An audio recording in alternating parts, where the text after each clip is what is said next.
Praise Lord പ്രിയമുള്ളവരെ, ഇന്നലെ ഞാൻ സമർപ്പണത്തെക്കുറിച്ചൊരു വീഡിയോ ചെയ്തിരുന്നു ഞങ്ങളുടെ ഫാമിലി ടൈമിൽ. അതായത് ആ കുഞ്ഞ് വളരെ ക്രിട്ടിക്കലായിട്ട് വെന്റിലേറ്ററിൽ ഹോസ്പിറ്റലിൽ അഡ്മിറ്റാണ്. ഞങ്ങൾ ഹോസ്പിറ്റലിൽ നിൽക്കുന്നത്. സമർപ്പൻ്റെ മമ്മിയും പപ്പായും ഞങ്ങളുടെ കൂടെയുണ്ട്. ഈ കുടുംബത്തിന് വേണ്ടി പ്രാർത്ഥിക്കണം. ആ കുഞ്ഞിന് എന്താ അസുഖമാണെന്ന് ഇതുവരെ ഡിറ്റക്ട് ചെയ്യാൻ പറ്റുകയില്ല. പലരും നമുക്ക് ഇതുപോലെ മെസ്സേജസ് ഇടുന്നു, ചോദിക്കുന്നു എങ്ങനെയുണ്ട് മോൻ, എങ്ങനെയുണ്ടെന്ന് ചോദിക്കുന്നു. തിങ്കളാഴ്ച നമ്മളിവിടെ കൊണ്ടുവന്നത് തിങ്കൾ ചൊവ്വ ബുധൻ ഇന്ന് മൂന്നാമത്തെ ദിവസം. ഡോക്ടർ പ്രത്യേകിച്ചൊരു ഇമ്പ്രൂവ്മെൻറ്റ് പറയുന്നില്ല. ഡോക്ടർ പറയുന്നത് വളരെ ക്രിട്ടിക്കലാണ്. അതുകൊണ്ട് എല്ലാവരും പ്രാർത്ഥിക്കണം.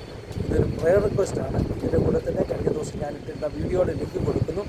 നിങ്ങൾ കാര്യങ്ങൾ ആ വീഡിയോയിൽ നിന്ന് കൂടുതൽ ഗ്രഹിക്കണം. ആ മോൻ്റെ അസുഖം എന്താണെന്ന് ഇതുവരെ ഡിറ്റക്ട് ചെയ്യാൻ കഴിഞ്ഞിട്ടില്ല. എന്തോ ജെനറ്റിക്കൽ ഡിസോർഡറാണെന്ന് ആ ഡോക്ടർ പറയുന്നത്. എന്താണെങ്കിലും നിങ്ങളെല്ലാം പ്രാർത്ഥന ചോദിക്കുക. ഈ കുടുംബത്തിന് ഒത്തിരി പ്രാർത്ഥന ആവശ്യമാണ്. ലാസറിനെ ഉയർപ്പിച്ച കർത്താവ് അടുത്ത പ്രവൃത്തി വെളിപ്പെടണം. കഴിഞ്ഞ ദിവസങ്ങളിലൊക്കെ ദൈവാത്മാവ് ഞങ്ങളോട് സംസാരിക്കുന്നത്, ദൈവം ഒരു അത്ഭുതം ചെയ്യുന്ന എല്ലാവരുടെയും പ്രാർത്ഥന ചോദിക്കുന്നു. ഈ വീഡിയോ കാണുന്നവർ ഈ വീഡിയോ മറ്റുള്ളവരുമായിട്ട് ഷെയർ ചെയ്യണം. സമർപ്പൺ ഗുപ്ത ഇവർ ഹിന്ദി ഫാമിലിയാണ്, അതുകൊണ്ടാണ് ഇവർക്ക് സംസാരിക്കാൻ പറ്റാത്തത്. ഗുപ്ത ഫാമിലി യുപിയിൽ നിന്നുള്ള ഫാമിലിയാണ്. നമ്മുടെ ചർച്ചിലെ മെമ്പേഴ്സാണ്. ഞങ്ങളെല്ലാവരും ഈ കുഞ്ഞിനെ ഓർത്ത് പ്രാർത്ഥിക്കുക. 16 വയസ്സുള്ള മകനാണ്. അവനെ പഠിച്ചുകൊണ്ടിരിക്കുന്നു, സ്കൂളിൽ പഠിക്കുകയാണ്.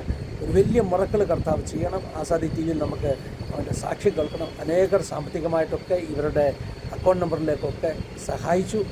അങ്ങനെ സഹായിച്ചവരോടുള്ള നന്ദി പറയുന്നു. ആ കുഞ്ഞിനെ വേഗത്തിൽ തന്നെ വെന്റിലേറ്ററിൽ നിന്ന് പുറത്ത് കൊണ്ടുവന്ന് നമുക്ക് ആസാദിയിൽ അവനെ കൊണ്ടുവരണമെന്നാണ് ഞങ്ങളുടെ വലിയ ആഗ്രഹം. എല്ലാവരും ചേർന്ന് പ്രാർത്ഥിക്കുക.